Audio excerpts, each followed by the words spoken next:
Jerome Searing, a private soldier of General Sherman's army, then confronting the enemy at and about Kennesaw Mountain, Georgia, turned his back upon a small group of officers with whom he had been talking in low tones, stepped across a light line of earthworks, and disappeared in a forest.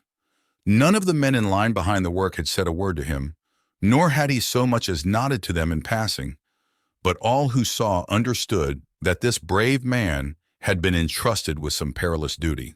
Jerome Searing, though a private, did not serve in the ranks.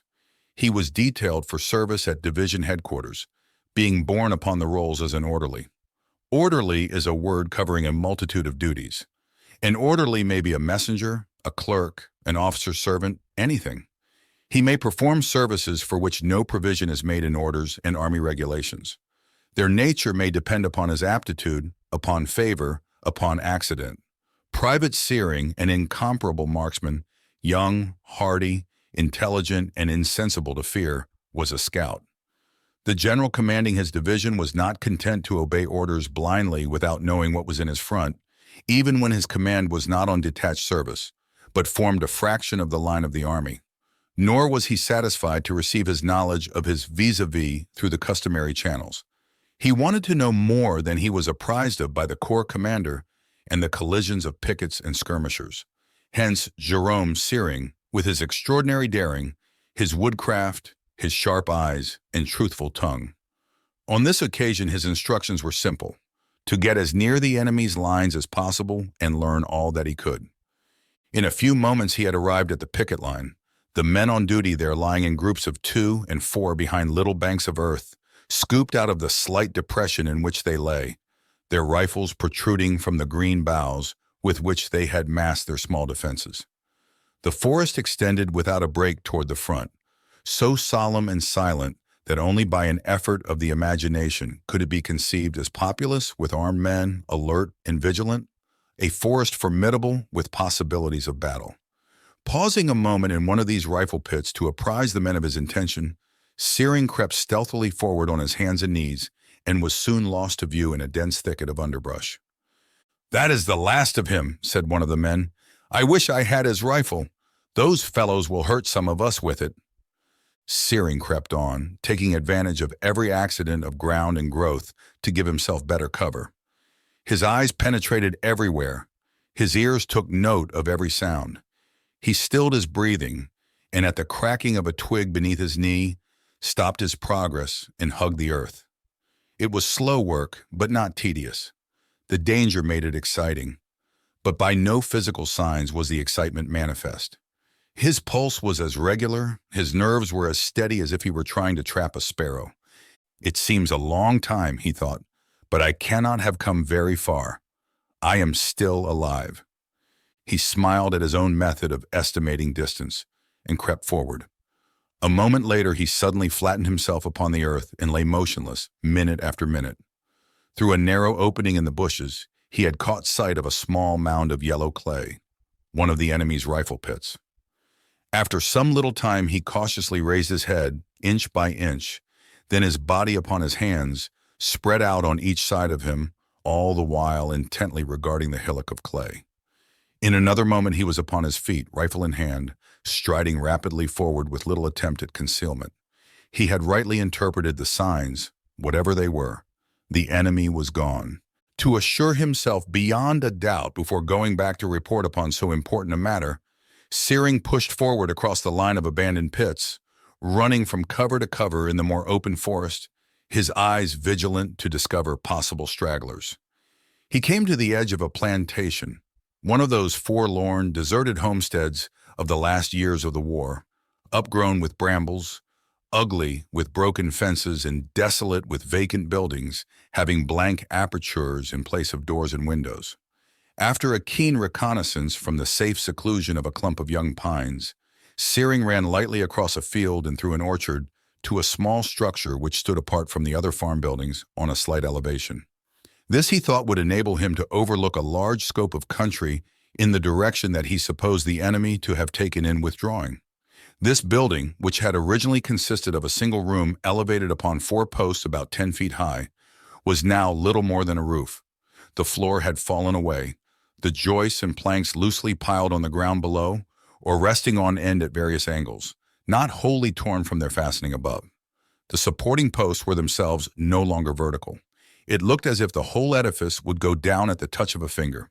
Concealing himself in the debris of joists and flooring, Searing looked across the open ground between his point of view and a spur of Kennesaw Mountain a half-mile away. A road leading up and across this spur was crowded with troops, the rear guard of the retiring enemy, their gun barrels gleaming in the morning sunlight. Searing had now learned all that he could hope to know. It was his duty to return to his own command with all possible speed and report his discovery. But the gray column of Confederates toiling up the mountain road was singularly tempting.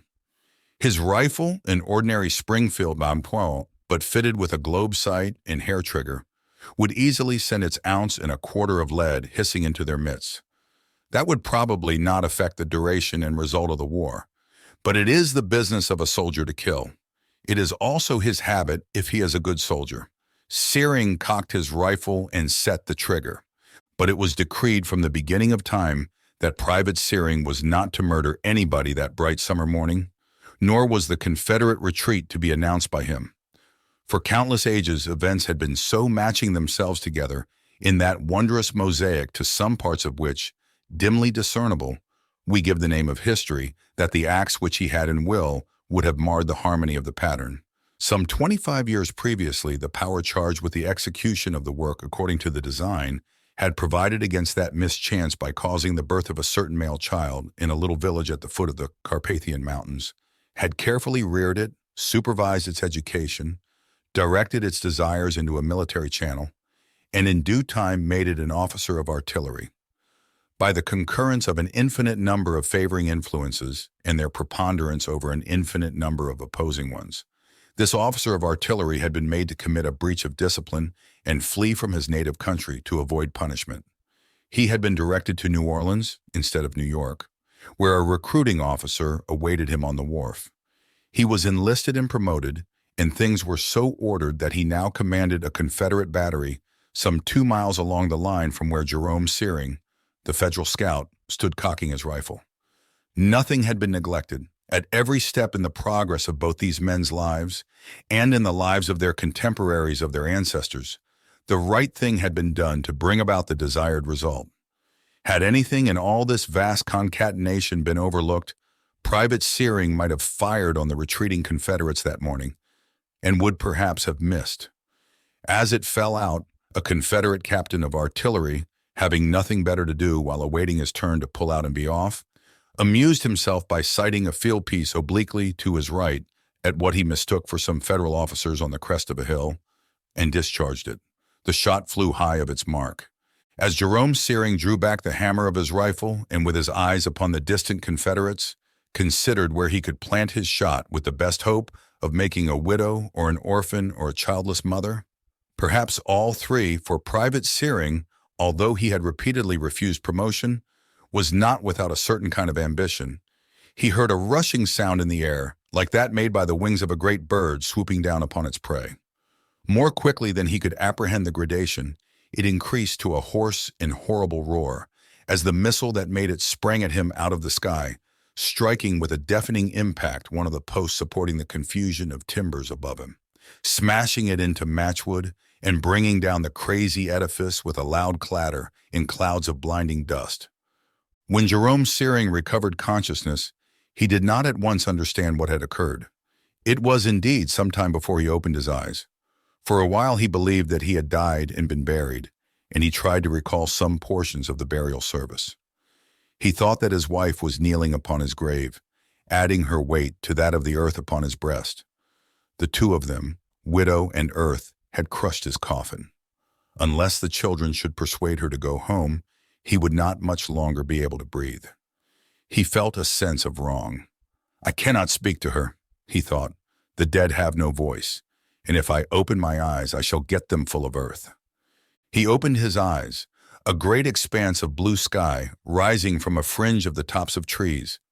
In the foreground, shutting out some of the trees, a high, dun mound, angular in outline and crossed by an intricate, patternless system of straight lines, the whole an immeasurable distance away.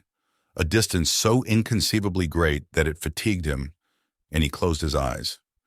The moment that he did so, he was conscious of an insufferable light. A sound was in his ears like the low, rhythmic thunder of a distant sea breaking in successive waves upon the beach, and out of this noise, seeming a part of it, or possibly coming from beyond it, and intermingled with its ceaseless undertone, came the articulate words, "Jerome Searing, you are caught like a rat in a trap, trap, trap." Suddenly there fell a great silence, a black darkness, an infinite tranquility, and Jerome Searing, perfectly conscious of his rathood and well assured of the trap that he was in, remembering all and no wise alarmed, again opened his eyes to reconnoiter, to note the strength of his enemy, to plan his defense. He was caught in a reclining posture, his back firmly supported by a solid beam.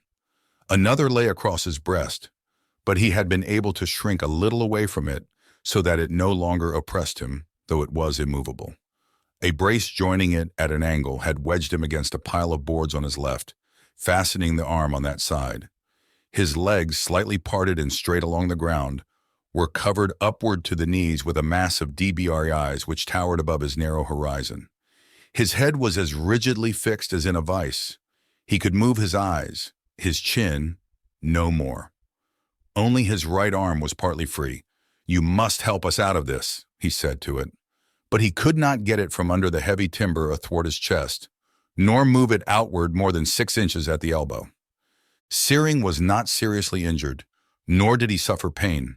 A smart rap on the head from a flying fragment of the splintered post, incurred simultaneously with the frightfully sudden shock to the nervous system, had momentarily dazed him. His term of unconsciousness, including the period of recovery during which he had had the strange fancies, had probably not exceeded a few seconds, for the dust of the wreck had not wholly cleared away as he began an intelligent survey of the situation. With his partly free right hand, he now tried to get hold of the beam that lay across, but not quite against his breast. In no way could he do so. He was unable to depress the shoulder so as to push the elbow beyond that edge of the timber which was nearest his knees. Failing in that, he could not raise the forearm and hand to grasp the beam. The brace that made an angle with it downward and backward prevented him from doing anything in that direction, and between it and his body the space was not half so wide as the length of his forearm. Obviously, he could not get his hand under the beam nor over it. The hand could not, in fact, touch it at all. Having demonstrated his inability, he desisted and began to think whether he could reach any of the DBRIs piled upon his legs. In surveying the mass with a view to determining that point, his attention was arrested by what seemed to be a ring of shining metal immediately in front of his eyes. It appeared to him at first to surround some perfectly black substance, and it was somewhat more than a half-inch in diameter. It suddenly occurred to his mind that the blackness was simply shadow, and that the ring was in fact the muzzle of his rifle protruding from the pile of debris. He was not long in satisfying himself that this was so, if it was a satisfaction. By closing either eye, he could look a little way along the barrel, to the point where it was hidden by the rubbish that held it. He could see the one side with the corresponding eye, at apparently the same angle as the other side with the other eye. Looking with the right eye, the weapon seemed to be directed at a point to the left of his head, and vice versa. He was unable to see the upper surface of the barrel, but could see the under surface of the stock at a slight angle. The piece was, in fact, aimed at the exact center of his forehead. In the perception of this circumstance, in the recollection that just previously to the mischance of which this uncomfortable situation was the result, he had cocked the rifle and set the trigger so that a touch would discharge it, Private Searing was affected with a feeling of uneasiness. But that was as far as possible from fear. He was a brave man, somewhat familiar with the aspect of rifles from that point of view, and of cannon too. And now he recalled, with something like amusement, an incident of his experience at the storming of Missionary Ridge, where, walking up to one of the enemy's embrasures from which he had seen a heavy gun throw charge after charge of grape among the assailants, he had thought for a moment that the piece had been withdrawn. He could see nothing in the opening but a brazen circle. What that was he had understood just in time to step aside as it pitched another peck of iron down that swarming slope. To face firearms is one of the commonest incidents in a soldier's life. Firearms, too, with malevolent eyes blazing behind them. That is what a soldier is for. Still, Private Searing did not altogether relish the situation and turned away his eyes. After groping, aimless, with his right hand for a time, he made an ineffectual attempt to release his left. Then he tried to disengage his head, the fixity of which was the more annoying from his ignorance of what held it. Next he tried to free his feet, but while exerting the powerful muscles of his legs for that purpose, it occurred to him that a disturbance of the rubbish which held them might discharge the rifle. How it could have endured what had already befallen it he could not understand, although memory assisted him with several instances in point. One in particular he recalled, in which in a moment of mental abstraction he had clubbed his rifle and beaten out another gentleman's brains, observing afterward that the weapon which he had been diligently swinging by the muzzle was loaded, capped, and at full clock. Knowledge of which circumstance would doubtless have cheered his antagonist to longer endurance. He had always smiled in recalling that blunder of his green and salad days as a soldier, but now he did not smile. He turned his eyes again to the muzzle of the rifle and for a moment fancied that it had moved. It seemed somewhat nearer. Again he looked away. The tops of the distant trees beyond the bounds of the plantation interested him. He had not before observed how light and feathery they were, nor how darkly blue the sky was, even among their branches where they somewhat paled it with their green. Above him it appeared almost black. It will be uncomfortably hot here, he thought, as the day advances. I wonder which way I am looking. Judging by such shadows as he could see, he decided that his face was due north. He would at least not have the sun in his eyes, and north. Well, that was toward his wife and children. Bah! He exclaimed aloud. What have they to do with it? He closed his eyes. As I can't get out, I may as well go to sleep. The rebels are gone, and some of our fellows are sure to stray out here foraging. They'll find me. But he did not sleep. Gradually, he became sensible of a pain in his forehead, a dull ache, hardly perceptible at first, but growing more and more uncomfortable. He opened his eyes, and it was gone, closed them, and it returned. The devil, he said irrelevantly, and stared again at the sky. He heard the singing of birds, the strange metallic note of the meadowlark, suggesting the clash of vibrant blades. He fell into pleasant memories of his childhood, played again with his brother and sister, raced across the fields, shouting to alarm the sedentary larks, entered the somber forest beyond, and with timid steps followed the faint path to Ghost Rock, standing at last with audible heart-throbs before Dead Man's Cave and seeking to penetrate its awful mystery. For the first time he observed that the opening of the haunted cavern was encircled by a ring of metal. Then all else vanished and left him gazing into the barrel of his rifle as before. But whereas before it had seemed near, it now seemed an inconceivable distance away, and all the more sinister for that. He cried out, and startled by something in his own voice, the note of fear, lied to himself in denial. If I don't sing out, I may stay here till I die. He now made no further attempt to evade the menacing stare of the gun barrel. If he turned away his eyes an instant, it was to look for assistance, although he could not see the ground on either side the ruin, and he permitted them to return, obedient to the imperative fascination. If he closed them, it was from weariness, and instantly the poignant pain in his forehead, the prophecy and menace of the bullet, forced him to reopen them. The tension of nerve and brain was too severe. Nature came to his relief with intervals of unconsciousness. Reviving from one of these, he became sensible of a sharp, smarting pain in his right hand, and when he worked his fingers together or rubbed his palm with them, he could feel that they were wet and slippery. He could not see the hand, but he knew the sensation. It was running blood. In his delirium, he had beaten it against the jagged fragments of the wreck, had clutched it full of splinters. He resolved that he would meet his fate more manly. He was a plain, common soldier, had no religion and not much philosophy. He could not die like a hero with great and wise last words, even if there had been someone to hear them. But he could die game, and he would. But if he could only know when to expect the shot. Some rats, which had probably inhabited the shed, came sneaking and scampering about. One of them mounted the pile of debris that held the rifle. Another followed, and another. Searing regarded them at first with indifference, then with friendly interest. Then, as the thought flashed into his bewildered mind that they might touch the trigger of his rifle, he cursed them and ordered them to go away. "It is no business of yours," he cried. The creatures went away. They would return later, attack his face, gnaw away his nose, cut his throat. He knew that, but he hoped by that time to be dead. Nothing could now unfix his gaze from the little ring of metal with its black interior. The pain in his forehead was fierce and incessant. He felt it gradually penetrating the brain more and more deeply, until at last its progress was arrested by the wood at the back of his head.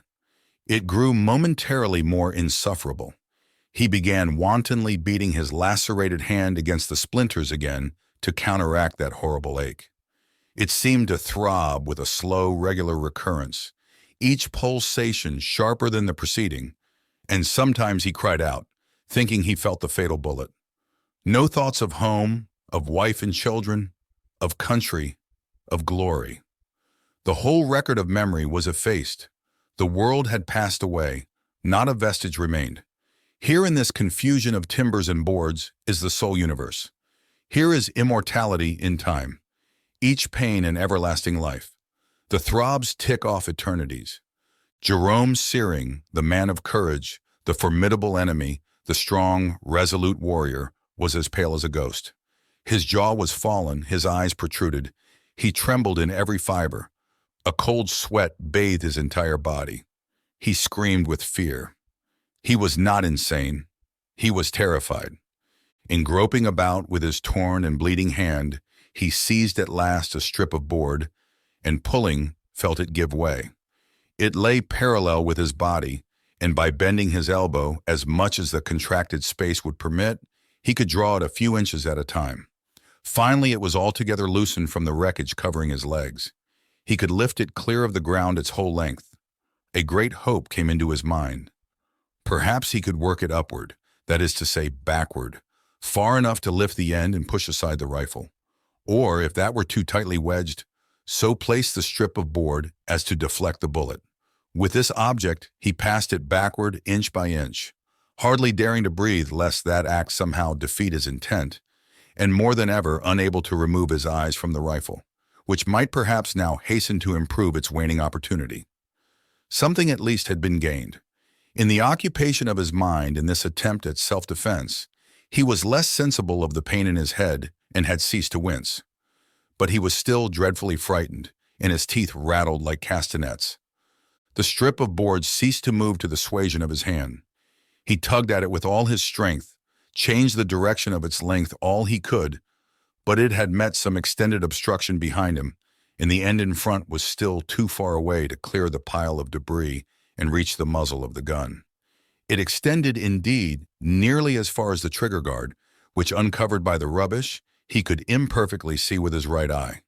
He tried to break the strip with his hand, but had no leverage. In his defeat, all his terror returned, augmented tenfold. The black aperture of the rifle appeared to threaten a sharper and more imminent death in punishment of his rebellion. The track of the bullet through his head ached with an intenser anguish. He began to tremble again. Suddenly, he became composed. His tremor subsided. He clenched his teeth and drew down his eyebrows. He had not exhausted his means of defense. A new design had shaped itself in his mind, another plan of battle. Raising the front end of the strip of board, he carefully pushed it forward through the wreckage at the side of the rifle until it pressed against the trigger guard. Then he moved the end slowly outward until he could feel that it had cleared it, then closing his eyes, thrust it against the trigger with all his strength. There was no explosion. The rifle had been discharged as it dropped from his hand when the building fell. But it did its work. Lieutenant Adrian Searing, in command of the picket guard on that part of the line through which his brother Jerome had passed on his mission, sat with attentive ears in his breastwork behind the line. Not the faintest sound escaped him. The cry of a bird, the barking of a squirrel, the noise of the wind among the pines, All were anxiously noted by his overstrained sense. Suddenly, directly in front of his line, he heard a faint, confused rumble, like the clatter of a falling building translated by distance. The lieutenant mechanically looked at his watch. 6 o'clock and 18 minutes. At the same moment, an officer approached him on foot from the rear and saluted. "Lieutenant," said the officer, "the colonel directs you to move forward your line and feel the enemy if you find him. If not, continue the advance until directed to halt. There is reason to think that the enemy has retreated." The lieutenant nodded and said nothing. The other officer retired. In a moment, the men, apprised of their duty by the non-commissioned officers in low tones, had deployed from their rifle pits and were moving forward in skirmishing order, with set teeth and beating hearts. This line of skirmishers sweeps across the plantation toward the mountain. They pass on both sides of the wrecked building, observing nothing. At a short distance in their rear, their commander comes. He casts his eyes curiously upon the ruin and sees a dead body half buried in board and timbers. It is so covered with dust that its clothing is Confederate gray. Its face is yellowish white. The checks are fallen in, the temples sunk in two, with sharp ridges about them, making the forehead forbiddingly narrow. The upper lip, slightly lifted, shows the white teeth rigidly clenched. The hair is heavy with moisture, the face as wet as the dewy grass all about. From his point of view, the officer does not observe the rifle. The man was apparently killed by the fall of the building. "Dead a week," said the officer curtly, moving on and absently pulling out his watch as if to verify his estimate of time. 6 o'clock and 40 minutes.